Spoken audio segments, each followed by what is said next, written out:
Hi, I'm Jeff Bean. Welcome to Customer Experience Leadership in Turbulent Times. It's a different time now, and people are thinking about how their family's doing, how their friends are doing, and certainly how their customers are doing.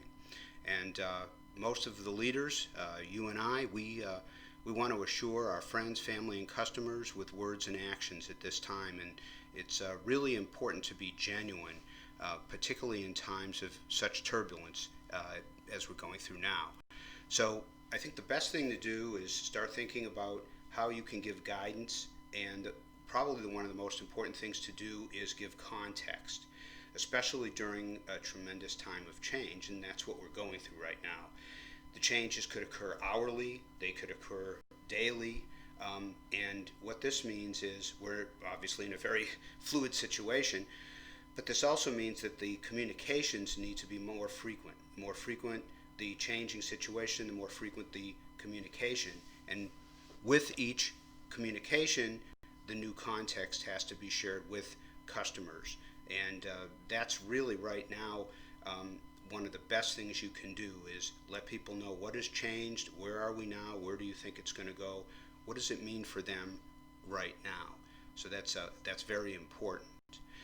The next thing to do is make sure that you're giving accurate information. I mean, whether you have to deliver really good information or not so good information, what you want to do is make sure that it is accurate so that over the time period, particularly in this uncertain time, it makes sense and people have confidence in the communications that you're giving.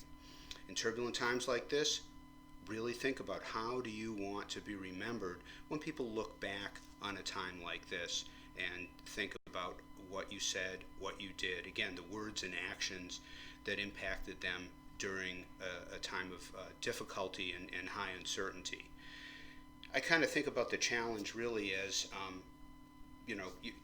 we have to keep customers away to keep them safe, but right now the challenge is to hold them very close as far as communications, services, the experiences you're giving them. So now is the time for servant leadership. And servant leadership really is I think about it as being on a continuum. Think about a horizontal line, if you will, and on the left, we've got serve me leaders. These are leaders that in their leadership position, they mainly serve themselves. And then on the far right are serve you leaders. And those are leaders that want to serve customers, family members, employees the best they can. And that includes the people they work with, people who work for them. And so really on this continuum of serve me leader and a serve you leader, think about where you are, and then think also about where you want to be in this uncertain time, how you can best serve your customers, certainly, and that will spill over certainly to friends and family, I hope.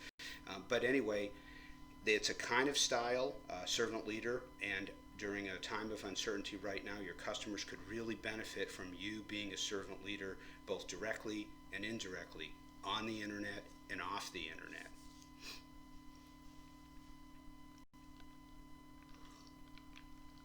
And there's never been a better time really to map out the customer interactions that people have with your company. And this really means putting an illustration together that really shows very carefully how people interact with your company on the internet and off the internet. And right now the thing to do is do your internal view if you've never done this before, and then check in with some customers to make sure that it is accurate. Right now you probably want to get this done fairly quickly, so I'm not suggesting you make a huge research project or study out of it, but you want to make sure that it is correct enough so that when you make decisions about changing the interactions to adjust to this turbulent time, you're making good decisions. And so what you're going to see is and it can be simply drawn out by hand or flowed out with flow charting software, just something where everybody can see what the interactions are on the internet and off the internet of your customers. And the interactions start when person will discover your company, and again, that's on and off the internet, and then all the interactions until hopefully they would advocate for it. And in this case, what you want to do is take a careful look at what the interactions are, and then look at the interactions that are not on the internet and see which interactions can be converted to on internet. And then for people who have interactions that are physical interactions or non-internet interactions and they can't be converted, look very carefully at those interactions. How many of them can you eliminate, and what can be changed? In particular right now, what can be changed to be compatible with the CDC recommendations and so forth for safety. And then think about a few other dynamics too, about how you want to inform customers, because these changes may shock people, and what you want to do is avoid customer experience shock. And so this means that the changes you make for interacting, you need to inform your customers, and in some situations you actually will now play the role of instructor, instructing them on how to interact with your company in this time. So make sure by all costs you want to avoid experience shock. People are going through enough challenges right now, so start thinking about these changes to those interactions on and off the internet, and then how you will inform and instruct your customers. So again, I can't stress that enough. Then on the same subject of adjusting the customer interactions during this time, have a really good look at each interaction. Now, each interaction is made up of many experiences people have, and it's very important that you understand how these experiences within each interaction are impacted.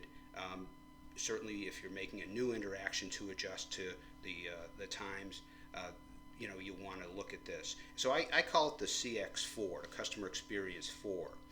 And what this means is when people have interactions with your company, and again, this is on and off the internet, this is the minimum set you'd really need to know. And so there's emotional range. People, when they have an interaction, they go through an emotional range. And then also, people are very quick to process things. And so when we're having interactions, suddenly we're realizing, okay, is this worth it? So the value is another part of the CX4, the Customer Experience 4. And another aspect of the CX4 is do for or do to.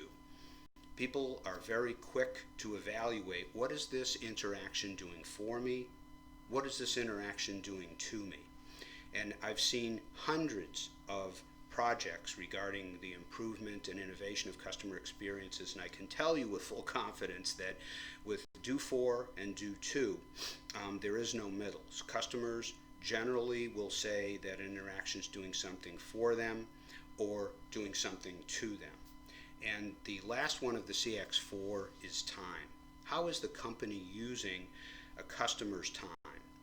Is the time used very well or not very well? And when I talk to customers or I observe them and listen to them, I always ask them to let me know whether you think the company is using your time well or not so well. Why? Because I really need to understand what their thoughts are about how a company could use their time better. So that's the Customer Experience 4, emotional range, the value, do for and do to, and time spent. And for people, let's say in the healthcare industry, you would have a Customer Experience 5 regarding the physical disposition of a patient. For patient experience, it could be pain and no pain, could be the level of healing since a particular procedure. But my main point is have a minimum set that allows you to make effective customer experience intelligent decisions, so that when you actually change those interactions, they're very effective. Remember too, that customers right now, during an uncertain time, there's really two general reactions. One reaction is that some people block out what's going on because they kind of protect themselves that way. Others, and most of us, actually put on what I call our emotional recorders. What that means is that people are really going to remember what's happening during this time and what went on. And so they're extra sensitive to particularly two things: very good things that happen to them and not so good things that happen to them. So put that in the context of as you're adjusting customer experience interactions during this time. You want to make sure to be on the good side of that, because quite frankly, you really want people to look back on this time and think about, well, okay, they feel very good and emotionally good about you, as well as the value of the interactions and the rest of the parts to the CX4.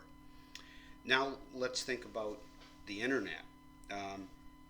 A lot of people have a lot of choices of how to communicate on the internet, and particularly when you think about a phone, for instance, smartphone, there's many options to communicate, and right now is probably been there's really never been a better time to know what your customers' communication preferences are. Usually what happens is people have 4 or 5 communication ways or selections they've made from all the digital media and the applications and so forth. 4 or 5 of those people choose, and it accounts mainly for probably 80 to 90% of their communications. And I like to abbreviate this once I found out about, this customer prefers these particular mediums, and I abbreviate that. And for instance, I'm a ESTV. I communicate with email mainly, social media, particularly LinkedIn, texting, and then slow fourth is voice. And what I've seen certainly over the last few years is voice seems to be lagging the popularity of which digital media people engage. But the reason why I'm mentioning this is because this will allow you to communicate and engage with people better.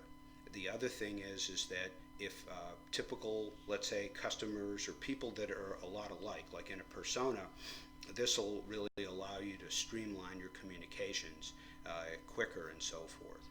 Now there's another aspect to the changing times, our turbulent time right now, which is sometimes you have to add a new media choice, like let's say a video application. Very popular one right now is Zoom, and for good reason. And so this might not be regularly used by your customers, and so one thing you need to think about is, if you are going to have Zoom be the way that you communicate with customers, the way you interact with customers, now you've got to instruct. You've got to maybe be in the training role, or at least give them the tools to learn about how to use that. And so, maybe instruction and training isn't in your regular role, but maybe right now it should be. So that's something to consider, because not everybody is as proficient as everybody else. People vary quite differently in how tech savvy they are, and also how much time they have to put into learning different applications and so forth. So again, think about that. If you're going to add a new way to communicate digitally, you want to be the mentor, the instructor, the trainer on that, so that the customer doesn't have that experience shock that I mentioned a little while ago. So more on the digital engagement front is search engine optimization or search engine marketing, SEO or SEM. The main thing is making sure that you're easily found by the right kinds of people who would be customers. And of course, that probably doesn't tell you anything new, but typically small businesses and medium-sized businesses use Google's keyword planner, which is a very good thing. That tells you which words and terms are already in the search engines, and it gives you an idea of a search's frequency per month, let's say, whether it's for a country, or let's say the United States, or a county, and so forth.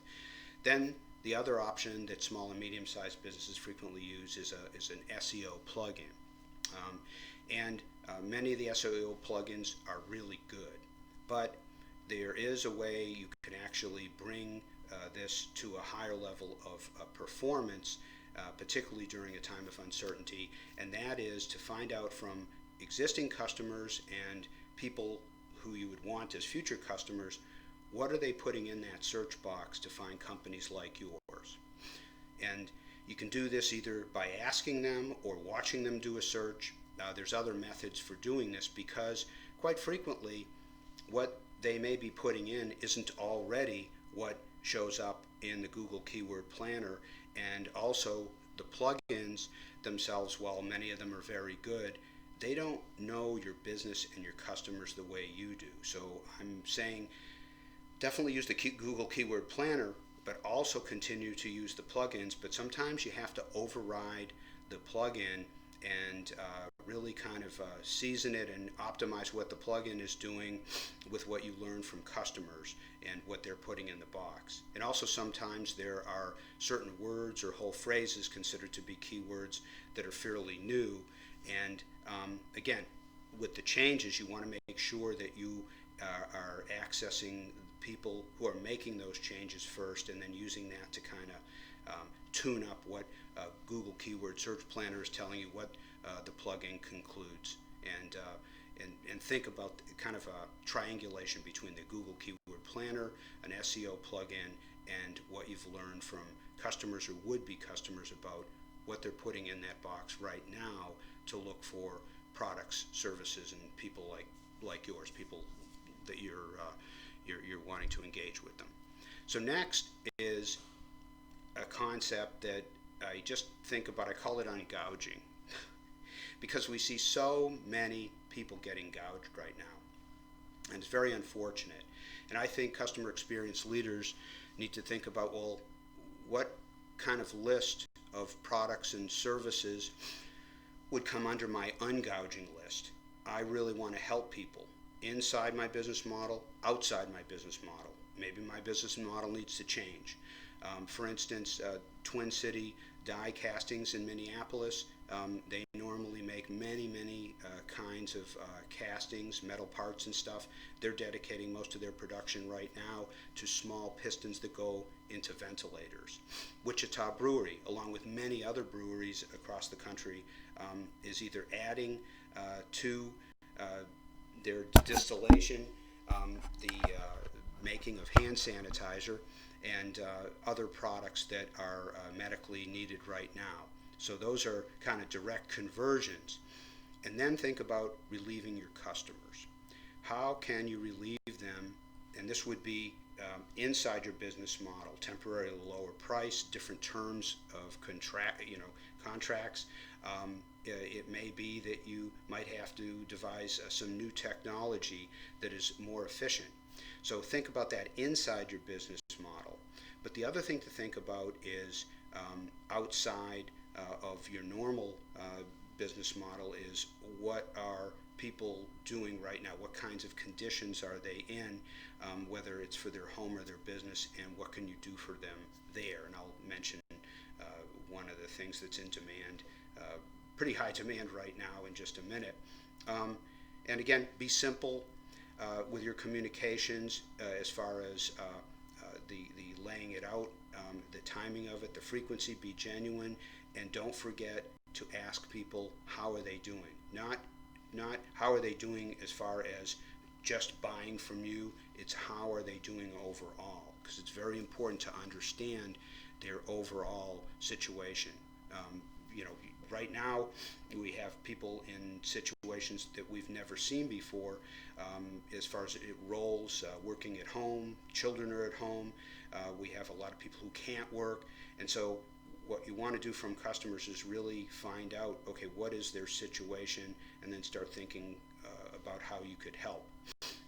Going inside the company, think about this. I use a Boston Consulting Group matrix, a modified version of it, and this is on the subject of optimizing your cost to serve. And so this would be the cost of customer service, but also the cost of giving customers a particular customer experience. And so with the Boston Computer Group, there's 4 quads: high profit customers, low cost. Then there's high profit, high cost, and low profit, low cost customers, and then kind of the lagging area, which would be low profit, high cost customers. but it's important that you have a particular way that you know what the return on investment is from a customer, but what's the cost to serve them with a particular customer experience, and where would they go in one of these categories. Because once you have that information, the qualitative and the quantitative, what you can do then is start to make decisions about which customers do you leave with which service and experiences, and which customers can you change how you're serving them, what kind of experience they're having, and it's really kind of adjusting your portfolio of customers so that the customer is still getting a great customer experience. Could be temporary for this time, could be long term, and at the same time you're watching your costs to serve, because obviously the goal here is to survive, and hopefully you can thrive. But again, it's looking carefully at the profitability from a customer, the cost to serve and give them a particular customer experience, and what are the possibilities for changing those experiences to keep the customer experience very acceptable and hopefully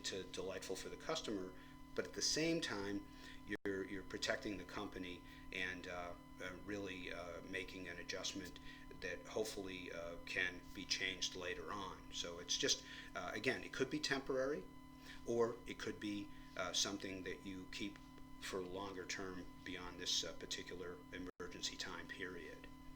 Customer experience intelligence, so I kind of abbreviated CXI, and CXI has never been more important than during a time like this. So think about not just the data you have, the sales data, but from a customer standpoint, what kind of information do you have about the kinds of experiences they're having with those interactions, and should they be adjusted right now? Should you leave them alone? And think about how you really get this information. Some companies collect the data. Some companies do interviews. They'll do observation, ethnography. One thing that can be very useful right now is quick checks with customers. Just checking in really quickly on the communication medium of their choice, if that's possible, and really find out how they're doing, and then start to think about, okay, what do I know about these customers? What have I learned about them since this coronavirus has come on? And from an intel standpoint, what does that mean for how I can adjust those customer interactions? But also, what does that mean for giving me ideas about how I can take care of that customer, both directly in my role, my traditional role, but also indirectly. Okay, is there a more progressive role for me right now to help my people out, my customers? One thing that I found that is really helpful is understanding customers' best and worst experiences. So I really like to find out what people's top 3 customer experiences are online and why. Definitely the why part's really important. And then what are their top 3 least favorite customer experiences online. And then I also like to find out the same about their non-internet experiences. What are your top 3 and why? What are your least favorite customer experiences and why? And it's a tremendous learning, almost cheating, because you get to really understand the benchmarks that people have in their mind and the why part, and then you can make adjustments from there. And you can go probably in more depth at another time, but right now just getting a quick view of that from enough customers that will give you an idea of adjustments that you can make for many more, a directionally correct one, that view, I should say, that would be really good. So one other thing too is during a time of uncertainty is to be measuring what matters to customers. Not enough companies do this, in my opinion. I mean, companies measure ROI and retention and market share and inventory position and many others. I'm sure that you have your set of KPIs, key performance indicators for the company. Many companies use stock industry KPIs, but start thinking about what matters to customers. What am I really measuring what matters to customers. And what I've found is that when I've asked companies, I've actually asked them to take a KPI challenge, and I've said, okay, find out what percentage of your metrics customers really care about, and it rarely rises above 20%. But the point is that in times of turbulence like now, those things that people care about could change very much, and it certainly could impact your company and your people and your products, your service, everything. And so if you've already got great measures that customers care about, you already know that those are changing very quickly during this time. If you aren't measuring what people care about, or you don't know, it's probably time to find out, okay, what measures do I have to go out and create and understand, and then make the modifications as the times change, as things change during this time. One example I'll share right now with you is that I was at a conference and I was speaking, and there was a suit manufacturer, and they said, well, we don't need that. We already measure what our customers care about. We measure retention, we measure adoption, we have a low return rate, and we have a high customer sat. And so I said, okay, what do you think could be added to that? I said, because I don't think that those are very strong, except for the customer satisfaction. Gave them 15 minutes to come up with something, and they had a hard time. And I said, okay, well, think about if I were to take one of your suits or your blazer and I fold it up nice and neat, and I put it in my suitcase, and I take a 6-hour plane ride, and then I get to the hotel, and I'm going to stay in the hotel, and I hang the suit up, and I've got a presentation in the morning. What do you think the metric is that is most important that you should be measuring for me? And that metric is going to be time to wrinkle free. Because what I'm thinking when I take it out of the suitcase is, man, it's been in that suitcase for a long time.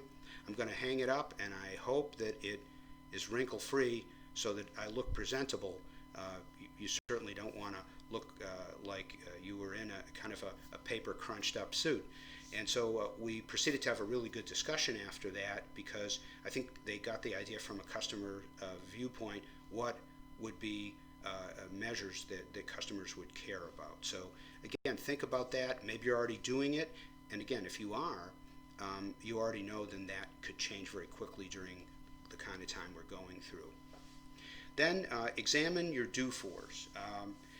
Do-fors are what companies do for people that they really value. There's no question about it. High willingness to pay, and the do-fors generally create a lot of referrals, a lot of customer advocacy. Now it's going to be, what could those do-fors be to intersect with customers' new needs, their special needs? It could be in your business role, or it could be in a personal role, but now would probably be the time to step up. As I say, customer experience leadership, if not now, when? And so probably the biggest thing that's in demand right now is that there's so many people working from home, and people have been asking, help me work from home, my kids are here too, do you have any advice or suggestions? That's kind of a hot button right now. It's new to a lot of people. It's creating a lot of stress and strain at home. So even if that isn't part of your mainstream business, if you've got ideas on how you could do it or how other people could do it, it would be a really good time to share that. That would be a huge do for people. So anyway, that's kind of the comments I've got right now on customer experience leadership in turbulent times. As part of this summit, feel free to call me and schedule before the end of the year a free 45-minute session. It'll be up to you whether you want a casual chat, a presentation, a training session, or open Q&A, or it could be some comments, confidentially of course, on something that you're looking at from a challenge or an opportunity. But get a hold of me at jbean@delmarresearch.com. Call or text me at 858-334-9266, or go on my website at delmarresearch.com. I'm also on LinkedIn. And take care. I think the best thing to remember is that what you want to do is stay well for sure, and lead on with customer experience leadership in turbulent times? If not now, when?